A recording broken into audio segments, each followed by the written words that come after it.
Chris. This is going to be an NFL edition, and in this NFL edition, we're talking about the New Orleans Saints, and it's a sad day for New Orleans Saints fans everywhere.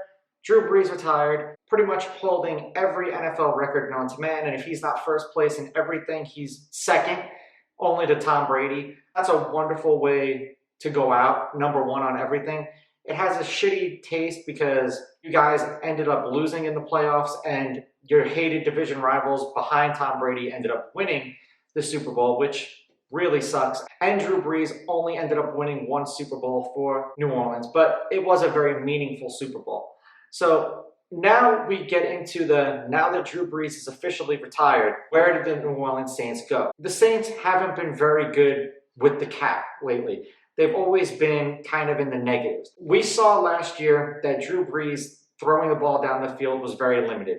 Now, granted, if someone broke 5 of my ribs, it would probably make it very difficult for me to throw the ball down the field as well. But we all saw the writing on the wall with the Saints and with Drew Brees that he was having these little injuries over the years, and he did work out very hard, but it just wasn't working out for him. Jameis Winston signed a 1-year deal worth $5.5 million. $1 million of it is going to count against his base salary.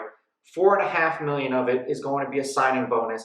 So his total hit against the cap is $2.5 million. And as I said, the Saints have had their cap issues. And then it's worth up to $12 million with all of the incentives, because I'm sure they have something where if he makes the Pro Bowl, if they make the playoffs, so on and so forth. And it's hard to use what he did last season as a benchmark because he didn't start any games. He appeared in 4 of them. He went 7 of 11, completed 64% of his passes for 75 yards and no touchdowns. The year before that, of course, he got replaced by Tom Brady, and he threw for 5,109 yards, 33 touchdowns, and 30 interceptions. He was an interception machine. So if he learned how to control the interceptions and learned under Sean Payton and Drew Brees that 1 year, this is going to be a dangerous thing to look at.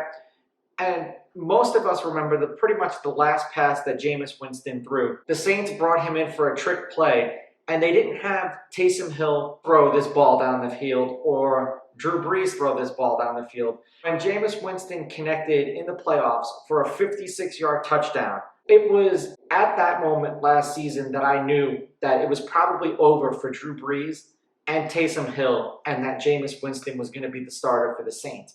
Because you saw this kid bomb a perfect spiral.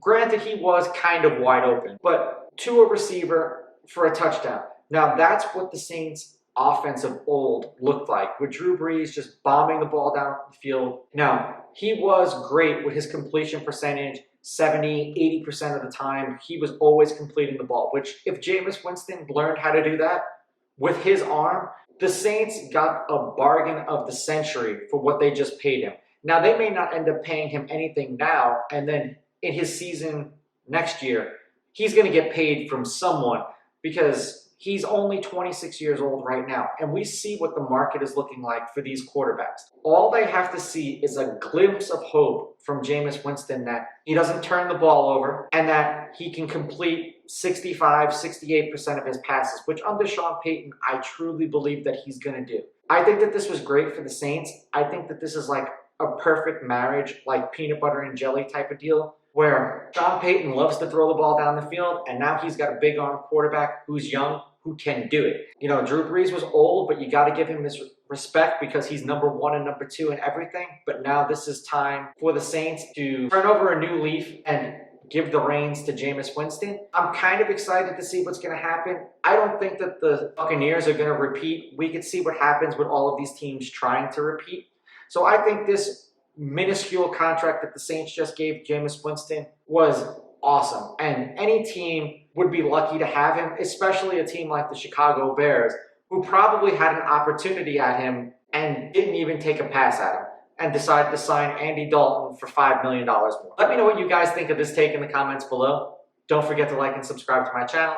Follow me on Instagram @RawSportsTalk. Follow me on Twitter @RawSportsTalk1. I'll catch you guys in the next episode.